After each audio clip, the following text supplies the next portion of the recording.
ঈদ আয়োজনে যত কিছুই থাকুক না কেন, সেমাই ছাড়া যেন সব অসম্পূর্ণ, তাই না?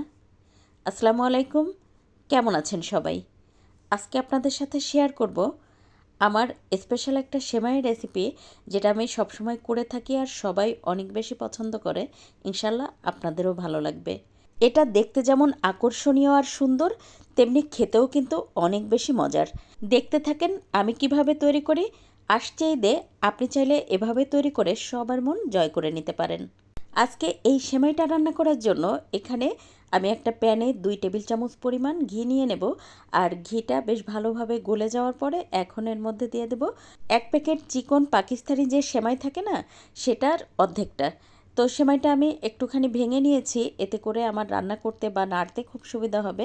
তাছাড়া ভাজাও কিন্তু খুব ভালো হয়। তো দেখতেই পাচ্ছেন আমি কিন্তু বেশ সহজে চুলার আঁচটা মিডিয়াম রেখে আমি এটা খুব ভালোভাবে ভেজে নিয়েছি। এই যে একটু কড়া করে ভেজে নিয়েছি, এতে করে ফ্লেভারটা খুব সুন্দর আসে।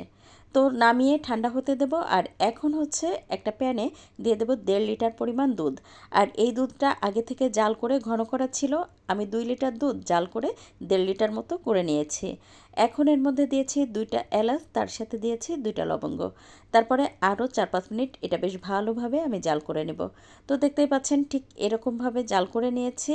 তো এই পর্যায়ে এর মধ্যে দিয়ে দেব একটা কনডেন্স মিল্কের অর্ধেকটা। তারপরে বেশ ভালোভাবে নেড়ে মিশিয়ে দেব। আর আমি কিন্তু আজকের রান্নায় কোনো চিনি ব্যবহার করব না। এই অর্ধেকটা দেওয়াতেই কিন্তু বেশ ভালোভাবে এটা মিষ্টি হয়ে যাবে।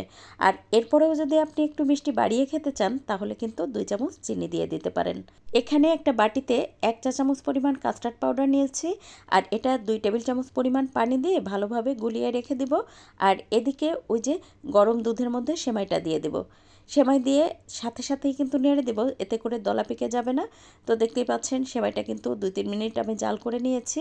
আর তারপরে এর মধ্যে দিয়ে দেব ওই যে পানি দিয়ে গুলিয়ে রাখা কাস্টার্ড পাউডার। আপনি চাইলে 1 চা চামচ পরিমাণ কর্নফ্লাওয়ারও দিয়ে দিতে পারেন।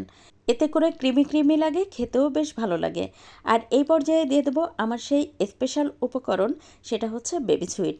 বেবি সুইট দিয়ে যদি এভাবে সেমাই রান্না করা হয়, তাহলে খেতে কী যে ভালো লাগে। সেমাইয়ের সাথে যখন এই ছোট ছোট মিষ্টিগুলো মুখে পড়ে, তখন কিন্তু বেশ ভালো লাগে খেতে। আর ফিলটাই অন্যরকম হয়। এখন এর মধ্যে দিয়ে দেবো হচ্ছে কিশমিশ, সেই সাথে দিয়ে দেবো 2 টেবিল চামচ পরিমাণ বাদাম কুচি। আমি আজকে কাঠবাদাম দিয়েছি, আপনি চাইলে কিন্তু কাজু বাদাম দিয়েও এই রান্নাটা করে নিতে পারেন। তারপর আরও 2 মিনিট এটা রান্না করে নিয়েছি। আর দেখতেই পাচ্ছেন ঘনত্বটা কেমন হয়েছে। এখন নামানোর আগে দিয়ে দেব আরও 1 চামচ পরিমাণ ঘি। আর এই ঘিটা যদি আপনি শেষে দিয়ে রান্নাটা করে নেন, তাহলে এই সেমাইয়ের মধ্যে একটা শাহি ইফেক্ট আসে, খুবই ভালো লাগে খেতে। মানে খুবই সুন্দর একটা ঘ্রাণ পাওয়া যায়। তো দেখতেই পাচ্ছেন আমি ঘিটা দিয়ে একটু নেড়ে মিশিয়ে তারপরে চুলা বন্ধ করে আপনাদের সাথে পরিবেশন করে শেয়ার করছি। আর মিষ্টিগুলো কতটা সুন্দর দেখাচ্ছে, তাই না?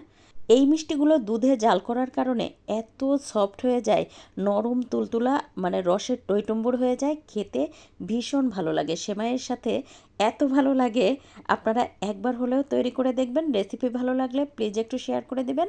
আর একটা লাইক দিয়ে পেজ ফলো করে পাশে থাকবেন। আসছে ঈদে আপনারাও এভাবে তৈরি করে পরিবারের সবাইকে নিয়ে মজা করে খান। আর ও আচ্ছা, সবাইকে কিন্তু অগ্রিম ঈদ মুবারক। সবাই ভালো থাকবেন। আজ এ পর্যন্ত, কাল আবার নতুন কোনো ভিডিও নিয়ে দেখা হবে ইনশাল্লাহ। আল্লাহ হাফেজ।